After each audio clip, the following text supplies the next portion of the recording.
Assalomu alaykum, hurmatli kuzatuvchilar. Sizlar bilan yana yuz ko'rishib turganimdan juda ham xursandman.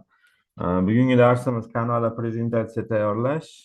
Nimaga bu mavzuga yana qaytding degan savol tug'ilsa, bu bo'yicha oldin turli prezentatsiya tayyorlash darslari chiqqan. Aynan Canvada, PowerPointda, boshqa platformalarda ham, sun'iy intellektlarda ham chiqqan.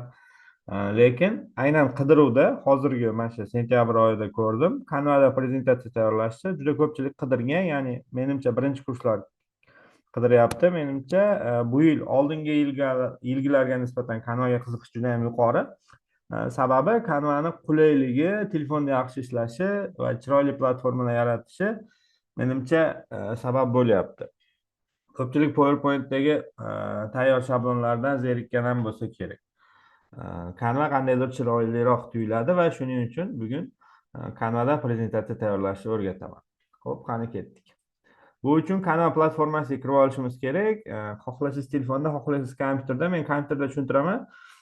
Kompyuterda bajarishga harakat qiling iloji bo'lsa. Agar kompyuteringiz bo'lmasa, telefonda ham qo'rqmasdan bajarishingiz bo'ladi, muammosi yo'q. Xo'p, men o'zim profilimga o'tib olaman. Tak. Mana bu qidiruv joyiga Canva deb yozasizlar. Mana canva.com sayti chiqadi. Yoki canva.com deb yozishinglar ham mumkin birdaniga. Mana Canva platformasiga kirsanglar, quyidagicha ko'rinish bo'ladi va kirganingiz vaqtda oynada sizga pulligini sotib ol degan tavsiya chiqadi. Bunaqa qo'rqmang. Ikkisi bosib chiqib ketaverasiz. Va mabodo siz ishlayotganingizda nimadir sizdan so'rab qolsa, qanaqadir nima deydi, приложениеmi nimadir haligi qaysidir detallarda anaqaga kiritib ol deb, shunda login parolingizni, Gmail login parolingizni kiritib olishingiz kerak bo'ladi yoki Gmail login parolsiz ham ishlatadiganlar ko'p, unda ham ishlatsangiz bo'ladi. Mabodo so'rab qolsa, kiritib olsangiz zarari yo'q. Yana ham qo'shimcha imkoniyatlar ochiladi. Saytga kirganingizda mana juda ko'p qismlar bor. YouTube, banner, hamma narsa bor Canvada. Deyarli shablonlar, tayyor shablonlar. Prezentatsiya deysizmi, Instagram uchun postlar, Facebook uchun postlar, qisqa saytlar ham bor hattoki. Juda ham bitta lentalik juda ham murakkab timelinega ega bo'lmagan video montajni ham qilsangiz bo'ladi. Juda ko'p imkoniyatlar bor. Men e'tibor berayotgan bo'lsangiz, asosan rasm bilan ishlayman Canvada. YouTube obloshkalar uchun aynan Canva ishlataman Photoshop o'rniga, chunki juda ham tez bajarsa bo'ladi. Xo'p, mana shu joyga kirganingizda mana prezentatsiya degan joy turibdi. Shu prezentatsiyani bosib kiraman ichiga. Xo'p, mana bunaqa oynasi ochiladi. Interfeys oson ishlasa bo'ladi. Qo'rqinchli narsani o'zi yo'q. Pastida mana slaydlar turibdi. Nechta slayddan iborat? Mana bitta slayd va plyusda qo'shimcha slaydlar ochib ketsangiz bo'ladi. Va yuqori qism mana bu tepa lentaga o'xshagan qism bu upravlение, boshqaruv qismi. Ya'ni siz nimada ishlayotgan bo'lsangiz ham mana bu tepada shuni o'zgartirish qismlari tepa qismda bo'ladi. Va chap tarafda bu yerda bo'limlar. Ya'ni har bir bo'limda o'zining instrumentlari bo'ladi. Office dasturlaridek bunda ham shunaqa. Dizayn bo'limiga o'tsangiz, dizaynda tayyor shablonlar chiqadi mana. Ya'ni siz tayyor prezentatsiyani o'zingizga moslab o'zgartirib ketsangiz bo'ladi. Va mana bu yerga siz qaysi mavzuda qilmoqchisiz? Shuni ingliz faqat poiskda qidiruv ishlatayotganingizda siz inglizcha qidirishingiz kerak. Shuni ham unutmang. Keyin bitta detal bor, mana qarang. Mana oddiy mana prezentatsiya o'zgartirishingiz mumkin, lekin mana bu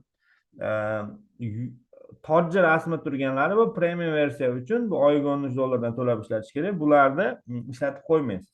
Tojli narsani umuman ishlatmaysiz. Faqat tojsizini oddiyini ishlatib shunda muammo kelib chiqmaydi. Ko'chirganingizda bemalol ko'chirib olasiz prezentatsiyani. Agar tojli ishlatib qo'ysangiz yo Canva degan setga tushib qoladi yoki umuman ko'chirishga sizga imkoniyat bermasligi mumkin.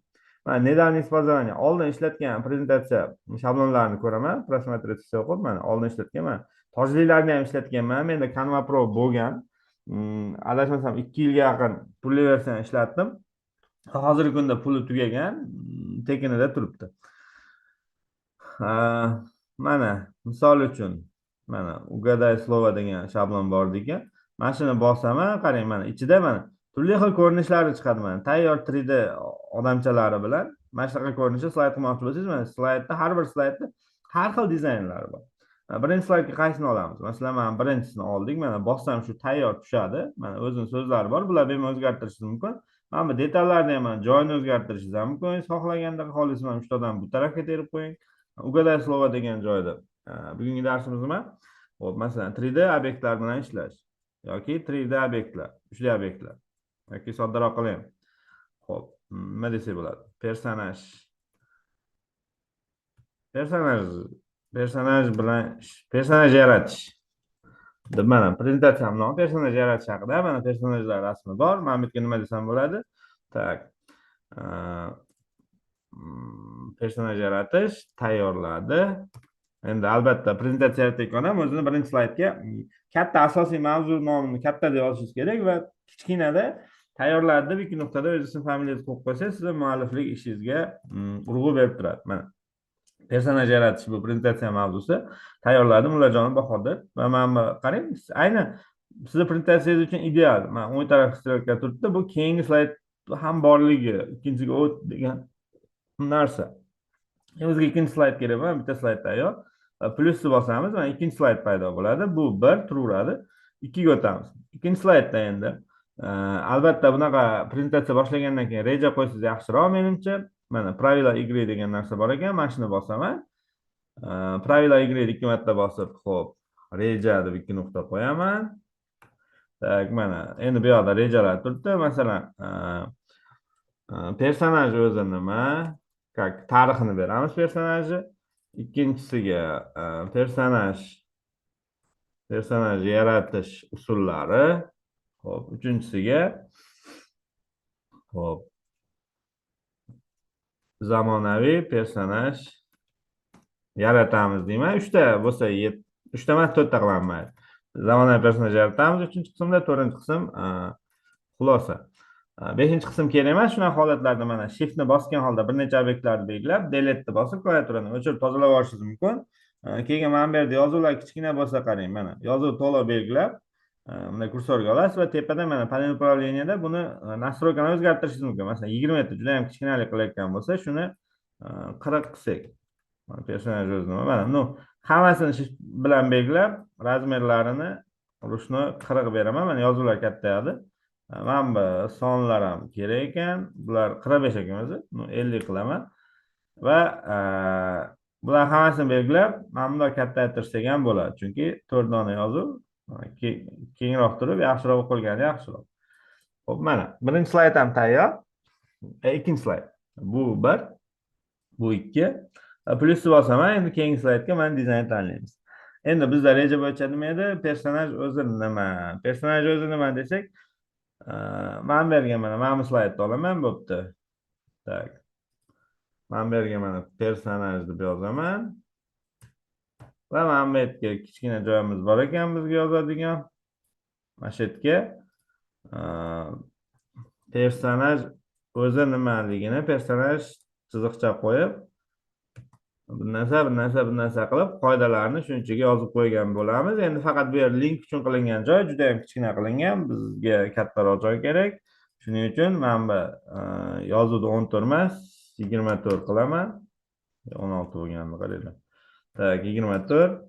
Yozuv kengaydi va buni men bu bolachalar ham teparoq qolish mumkin joyini o'zgartirib, agar men ortiqchaliklarga pastga tushiramiz joyini. Xo'p, buni tepaga qo'yib turib, men personaj haqida yozganimizni mana bunday kengaytirib turib, mana xo'p, 24 ham 35 qilamiz. Mana personaj nimaligini mana bunday katta qilib yozib qo'yamiz. Xo'p, mana bu belgi nima edi? Bu nima kichkinalik qilib kattayganimga shuni kengaytirasiz, mana sig'magani uchun. Mana chiqadi tashqariga. Bu qoida deb berib qo'yapmiz. Mana personaj nimaligini ham berdik. Xo'p, shakllarda faqat joylayotganda uni markazga nisbatan turganiga e'tibor bering. Mana fioletoviy chiziq chiqyapti o'rtada turishini. Proporsiyani buzib tashlamang. Shu holatda mana keyingi saytimiz ham tayyor. Personaj nimaligini berdik. Personaj yaratish usullari uchun yangi sayt yarataman. Tak, yaratish usullariga qanaqasidan bersak bo'ladi? Mana buni qo'yamiz. Ajoyib. Aynan tushyapti mavzuyimizga. Personaj yaratish usullari deymanda. Endi men bu yerga tak, men nimadir yaratish usullarini batafsil berganman, bu yerda. Buncha emasmi? Endi mana shu yozuv ham yaxshiroq o'qilishi uchun 21 juda ham kichkina. Shuni 32 ga o'zgartiramiz. Va men ortiqcha ma'lumot ko'payib ketdi. Sig'may ham qoldi. Bu yoqni o'chirib tashlayman. Mana personaj yaratish usullarini shunaqa qilib berdik. Bu yoqda mana personaj usullar, turlicha usullarda turishibdi. Bizda keyingi slaydimiz zamonaviy personaj yaratish uchun yangi slayd ochaman. Tak. Mana buni qo'yaman. Tak, bunga ham yozadigan joyi kerak edi. Nu, zamonaviy yaratish usul. Nima? Zamonaviy personaj yaratamiz. Zamonaviy personaj yaratamiz deb yozdim. Endi mana bu yerga yana yozib, mana bu bitta narsa qilsam bo'ladi. Masalan, mana bunaqa yozuv kerak bo'lsa, mana shu joyda Ctrl C da, Ctrl C, mana S emas, C ruschasi. Ctrl plus C deb bossanglar copy bo'ladi. Mana bu yoqqa Ctrl va tashlab turib, mana shuni mana bunday kuchaytirib turib, tak yozuv ko'p juda ham. Ortiqcha qism yozuvni o'chirib yuborib turib, mana bunday qilib, mana shechaman nima, mana joyim ham sig'mayapti. Nu, shuni mana bunday qo'yib, buni bu yoqqa tortib, mana personaj yaratamiz degan narsani bemalol mashina ichida qilsak bo'ladi. Xo'p, mana kerak menga deb shuni o'chirib yuborsam-chi bo'ladi. Mana shunaqa qilib mana personaj yaratish nimaligini yozib olamiz. Tak, menda oxirgi rejam xulosa qolibdi. Yangi slayd ochaman. Xulosa uchun xulosa. Xulosaga mos keladigan slaydlarni istab yo'q. Xulosa o'rniga mana e'tiboringiz uchun rahmat degan bitta slayd qo'yaman. Spasiba za igru deyapti. Bu o'yin uchun edi ekan, qanaqadir. Mana yozamiz e'tiboringiz uchun rahmat. Deb undov e'tiboringizga mana adashmasam qutuq belgisi. Buni markazdan tekislab qo'ymoqchi bo'lsangiz, mana panel upravleniya yuqori qismida mana yozuvni o'rtadan tekislash, yozuv jilni qilish, shrift turlari, shrift razmeri, rangi yozuv, hamma narsa bor, effektlar. Mana bizga e'tibor berayotgan bo'lsangiz, 6 ta slaydlik prezentatsiya tayyor bo'ldi. Menimcha buni sizlarga ko'chirib qo'yishni o'rgatishim kerak. Va men bo'limlarni ozgina tushuntirib o'tib ketdik. To'g'ridan-to'g'ri yasab qo'ydik, lekin sizda ham dizaynlardan tashqari ham boshqa bo'limlar bor. Elementlarga kirsangiz, mana har xil detallar qidirishingiz mumkin. Masalan, 3D deb qidiraman. Har xil 3D detallar chiqadi. Mana shu 3D detallarni ham touch tizimini bemalol ishlatishingiz mumkin edi. Masalan, mana bunaqa detal kerak bo'lsa, bosasiz, bu yoqqa tushadi. Mana shuni qayerdadir ishlatishingiz mumkin. Shunga o'xshab 3D detallar, detallar qidirib ishlatishingiz mumkin. Faqat mana tojlikdan ehtiyot bo'ling. Bu sizni ko'chirmay qo'yadi va setga tashlab qo'yadi. Tekst bo'limida har xil yozuvlar bor, turli yozuvlar, mana toji bo'lmagan olib yozib ishlatishingiz mumkin. Brend qismi kerak emas, bu faqat pro uchun, pulli versiya uchun. Загрузка qismida siz telefoningizda, kompyuteringizda bo'lgan rasmlarni bu yoqqa tortib olib ishlasangiz ham bo'ladi. Загрузкаni o'zidagi rasm tortib olasiz va prezentatsiya ichida ishlataverasiz. Instrumentda mana bunaqa qalamcha bir balo chizishlar bu umuman kerak bo'lmagan menga shu paytgacha. Sizga kerak bo'lsa qalamni olib mana bunaqa chizib o'tirishingiz mumkin. Proyekt bo'limida oldin qilingan ishlar, bunda oldin eski qilgan ishlaringizni bu yoqqa tortib olib ishlatishingiz mumkin. Keyin bu yerda sizda qaysi bo'limlar chiqmasa, mana приложение bo'limiga kirsanglar, mana bu yerda ochilmagan, ishlatilmayotgan bo'limlar bo'ladi. Masalan, ovoz bilan ishlash, grafika, rasmlar, boshqa narsalar shuni ichida, fon uchun. Mana sizga kattaroq rasmlar kerak bo'lsa, mana foto qismiga o'tasiz. Fotoda mana haqiqiy katta rasmlar bo'ladi. Masalan, 3D deb qidiraman. Men 3D uchun konkret rasmlar. Aynan ko'chada bunday qurilmada olingan fotolar chiqadi. Shu fotolarni olib ishlatishingiz mumkin. Masalan, mana bunaqa rasmlarni ko'rasiz. Bemalol olib ishlatishingiz mumkin bo'ladi. Tojlikdan ehtiyot bo'ling. Bu tayyor bo'lgandan keyin endi prezentatsiyani qanday ko'chirib olamiz desanglar, поделиться tugmasi turibdi. Shuni bosasiz va skachat. Skachatni bosganingizda qarang. Sizda tanlov bo'ladi. PDF faylni ko'chirsangiz, PDF da yaxshi tomoni himoyalangan bo'ladi, lekin buni keyinchalik o'zgartira olmaysiz hech qachon. Buni agar o'zgartirmoqchi bo'lsangiz, mana bu linkini copy qilib canva.com/design/qanaqadir vijir link turibdi. Shuni Ctrl C da copy qilib Telegram'ingiz birinchisiga tashlab oling xohlasangiz. Chunki keyinchalik qat'iy o'zgartirish kerak bo'lib qolsa, shu linkdan kirib, yana boshqa joyni boshqacharoq o'zgartirib turib, tashlayverasiz, to'g'rilab olaverasiz o'zingizga. Bo'lmasa, mana shu linkni olmasangiz, siz buni keyinchalik o'zgartira olmaysiz. PDF ko'chiramiz mana. PDF 6 ta slayd ekan, ограничение bor deydimi? Nima? Mayli, sketchup ограничение media file. Ну, menimcha sketchup bo'ldi. Agar setga tashlab qo'ymasa. Hop, prezentatsiya mana kompyuterga tushish jarayoni ketyapti. 6 megabaytli bo'libdi. Hozir boshqacha ko'chirish, PDFdan boshqa ko'chirish usullarini ham tushuntiraman. Boshqa fayl, format ko'rinishlari. PDF yaxshi, lekin linkini albatta saqlab olishingiz kerak PDFdan keyin. Mana. Tak. Birinchi slaydimiz, keyin ikkinchi slayd. Persan 3, 4, tak, 5, 6 mana. Normal prezentatsiya bo'ldi. Bu PDFda xohlagan joyingizga Telegramdan tashlab, boshqa narsalar qilib ishlatishingiz mumkin. Darsingizga yoki ustozingizga bo'lsa shunday tashlab berasiz. Yoki siz o'zingiz dars o'tmoqchi bo'lsangiz, shuni mana PDF fayldan ochib ishlatib darsni o'taverasiz. Xo'p, bu fayl mana tushdi PDF ko'rinishda. Endi podelиться tugmasini bosib sketchupga kirganimda qarang, boshqa format turlari ham bor. PPTX bor, aynan, yoki video formatda ham saqlab olsangiz bo'ladi. Tak, unda playni bosib, pauzani qo'yib, playni bosib, pauzani qo'yib gapirishingiz kerak, prezentatsiyada gapirmoqchi bo'lsangiz. PPTX, ya'ni PowerPoint ko'rinishidan saqlab olsangiz, bu ham juda ham qulay. PPTX qilib turib, sketchup qilaman va PowerPoint ko'rinishida hozir sketchup qilib ko'ramiz. Загрузка jarayoni ketdi. Bunda 5.3 megabayt ekan, 5.3. Boyagidan sal kichkinaroq, yarim megabayt kichkinaroq bo'ldi. PowerPoint ko'rinishi. Lekin undan ancha sekinroq ko'chyapti.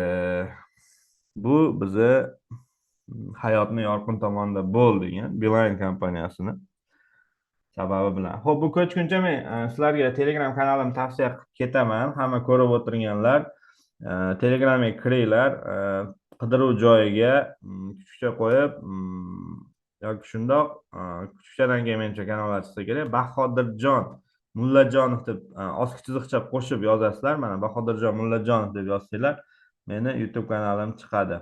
Bahodirjon oski chiziqcha Mullajonov va mana 1734 ta bo'libdi odam. Siz kirganda 1800 2000 ta bo'lgan bo'lishi ham mumkin. Shu kanal mana rasmini ko'rsatib qo'yaman. Mana eng foydali kanal deyilgan. Shu kanalga obuna bo'lib qo'yinglar. ITda eng zo'r qaymoq joylarini mana shu kanalda o'rganasizlar va YouTube kanalimdagi yangi qo'yilgan videolar linki ham shu kanalga qo'yib boriladi. Mana ko'rishingiz mumkin. IT haqida juda yaxshi postlar, rasmlar, video darslar, hammasi siz uchun foydali bo'ladi. Xo'p, endi ishimizga qaytamiz. Mana ko'chibdi PowerPoint ko'rinishi. Tak. Ko'chib tashibga beribdi. Boshqatdan beramiz. Ketdi загрузка. Internetda muammo bo'lgan ekan. Отказ beryapti, yaxshilamagani uchun. Xo'p, mana PowerPoint ko'rinishi ko'chdi. PowerPoint ochyapti. Mana PPTX qilib sketchup qilsangiz, mana PowerPointga o'tib ketadi. Yaratgan narsangiz. Buni yaxshi tomoni PowerPoint faylni istalgan paytda istalgancha o'zgartirishingiz mumkin. Bu yaxshi. PowerPoint qilib saqlab olsangiz, o'zingizga yaxshi. Keyinchalik ham xohlagancha o'zgartirib, xohlagan mana detallari bilan tushuntirib, detallari bilan. Juda ham qulay. PDF o'zgartira olmay qolasiz. PDFda linkni обязательно olishingiz kerak. Через link kirib o'zgartirib chiqasiz. Qaytadan sketchup. PowerPoint olsangiz, mashina o'zida qaytib kirmaysan, PowerPoint o'zi o'zgartirib yuraverasiz. PowerPoint ko'chirib olishni tavsiya qilaman. Xo'p, endi menimcha video darsni yakunlasak bo'ladi. Sizlarga rahmat video darsni oxirigacha ko'rganinglar uchun. Keyin Telegram kanalimga ulanish esdan chiqmasin. Hammaga rahmat. Sog', salomat bo'linglar.